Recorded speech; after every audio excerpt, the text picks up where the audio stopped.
So she is definitely off. Why am I not stopping and checking it right immediately? First off, it might be sore, but it's not sore enough for her to look at me and say, hey, I need your help. That balance is really important. To just stop right there when she first started bobbing her head and say, stop, we're checking your leg. Before I had any respect, quite possibly when I went back there to check her leg, she's going to kick my brains out. You have to weigh that. Melinda, let's start in here. She don't want to be haltered.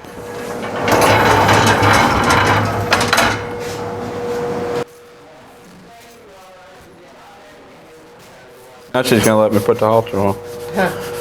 So this horse's name is Cupcake, and I came in here to put the halter on her, and she wouldn't let me catch her in the halter, so I had Melinda bring the camera in, and now she's standing here to let me halter her.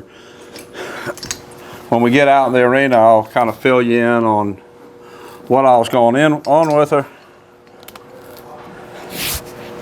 and we'll go from there.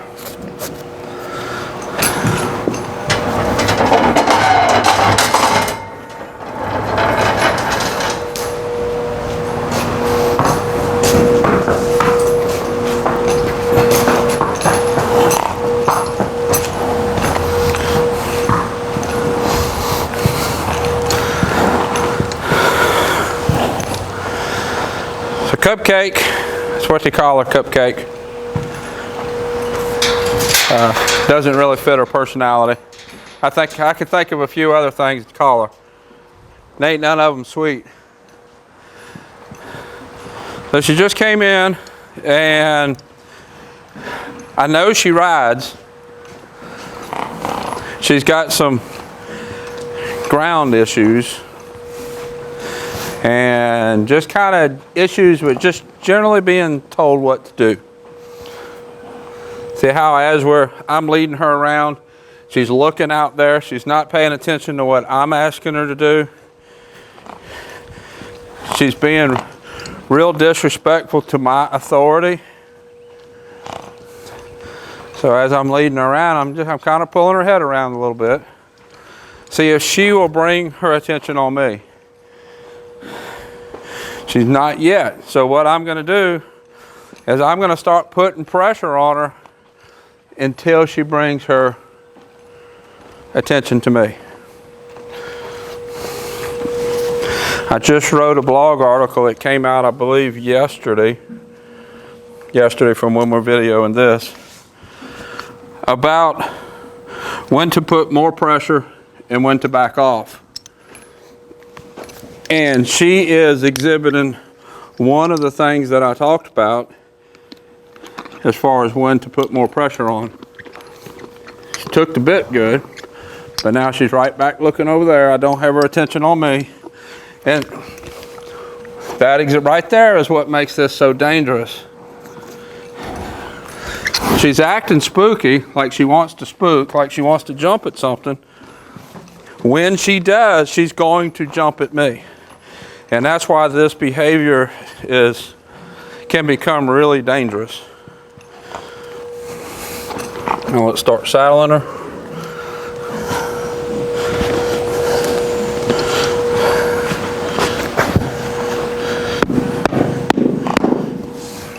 See,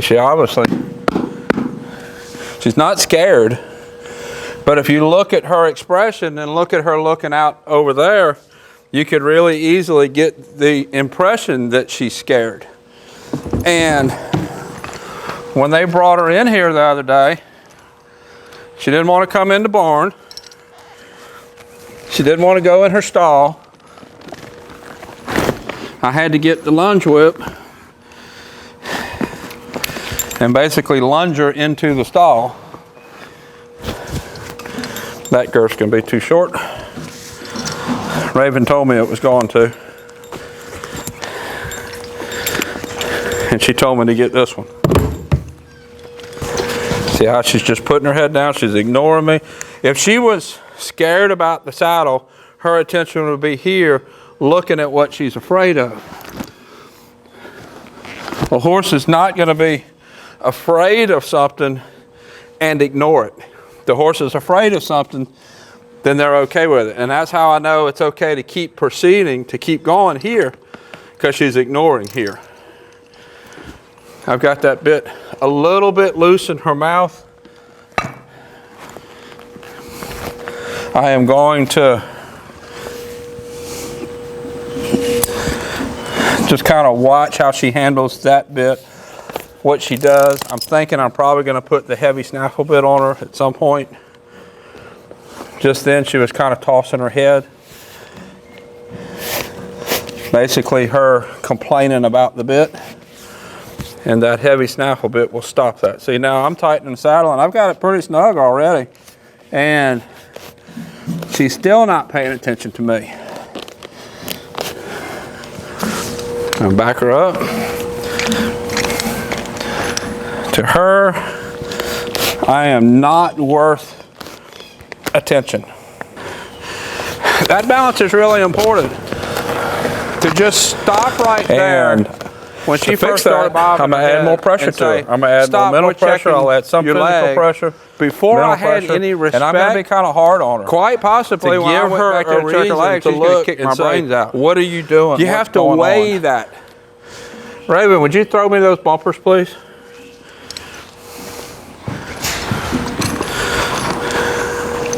Just throw them out there. You can bring them or throw them, whatever. Thank you.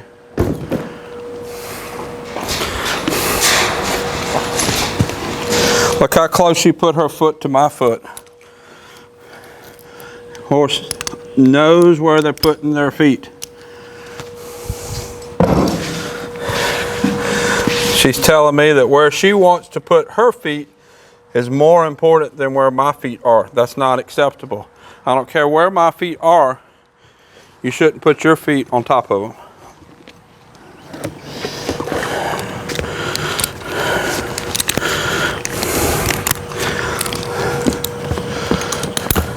So what this does, this is going to kind of bounce around as she lunges. I put this on all of them when I'm starting them to just kind of simulate legs bouncing around. She still don't really care about what I'm telling her to do. So she's not concerned enough for me to stop and work on something, so we're going to proceed.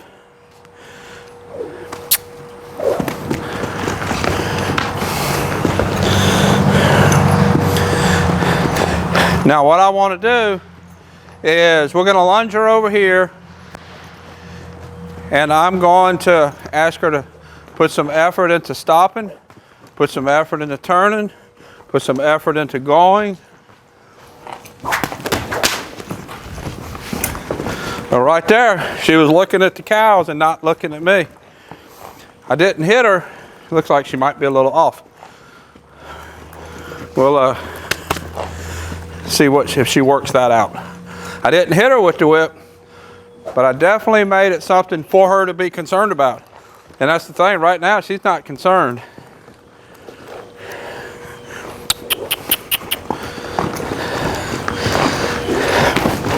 So, she is definitely off. Why am I not stopping and checking it right immediately? First off, it might be sore, but it's not sore enough for her to look at me and say, hey, I need your help. It looks like it's the back right leg. I don't see any obvious swelling, no obvious cut. I'll stop in just a minute and take a look at it. But I'm going to put enough pressure on her for her to want the help. If it was something really serious, really hurting, she would, there we go. There's some effort that I'm looking for. That will get her the reward of me stopping and checking her leg. Now, I am not going to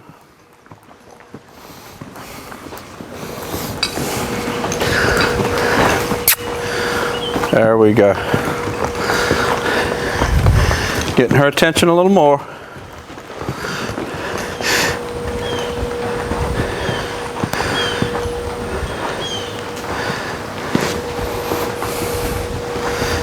Now I'm giving her the opportunity to stop here and she's not looking.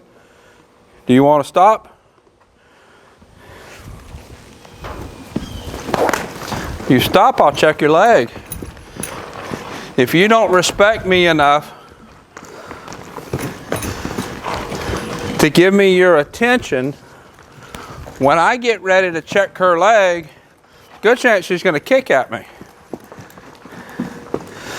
So right here, I need to balance her desire to ask for help along with the need to check her leg.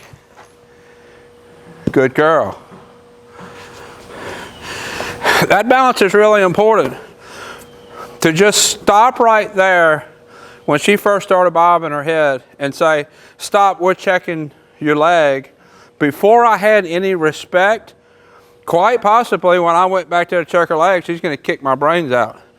You have to weigh that. Is it possible that that little bit of lunging caused some kind of excessive or additional damage? It's possible. It's not likely, but it's possible. But if I weigh that with the potential of her kicking me when I went to check it, when I did not have her attention or respect, that is much more likely. So you have to balance those two. And remember, the number one rule in horse training is I don't get hurt. So I have to have her respect, have her willing to do what I ask her to do before I'm going to go look at that leg. So now I seem like I somewhat have that. It's definitely far from as nice as I would like it to be. Let's see what we can find. This is the one I was thinking it was.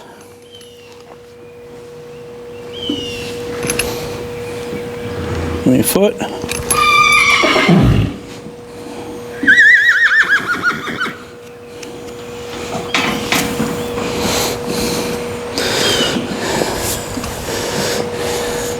Really don't see anything obvious. Let's look at this one.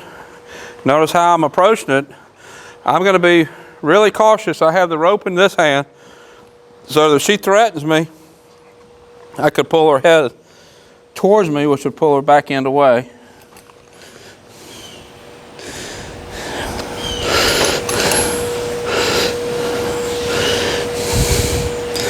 Don't feel any unusual swelling.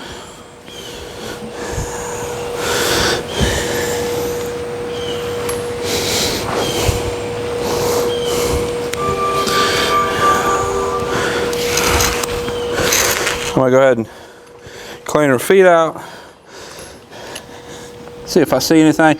I normally, when a horse is as disrespectful as she has been, I'm not going to clean her feet out when I start.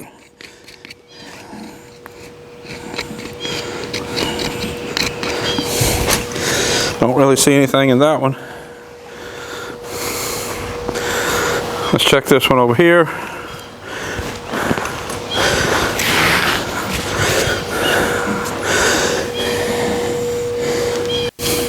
I think there's some thrush in this one.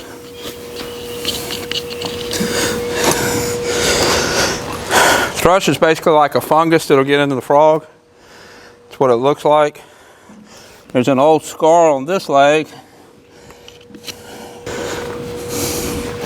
Doesn't seem to be bothering. That's an old scar. It's healed up. Let's see what this one looks like.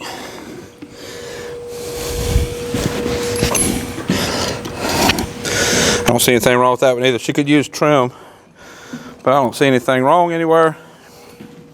There's a little bit of puffiness right here.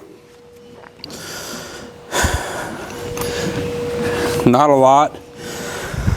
What'll happen a lot of times when a horse has soreness in a back leg, the diagonal leg will have puffiness about there, because what'll happen if the back right leg is sore, then they put most of their weight on the back left and the front right, kind of take the weight off of that foot and take the weight off of this foot. And a lot of times when they do that, for an extended period of time, you'll get that puffiness. So I really think their soreness is in the back right with some thrush. What I'm going to do is get some fungus stuff, spray it in her foot, and I'll probably see about getting a farrier come trimmer. That will help me to treat it a little bit better and let you know how it goes. So this is Cupcake, and I'll have more videos of her, and then next video I'll let you know what we found and what got her better. Until next time, thank you for watching.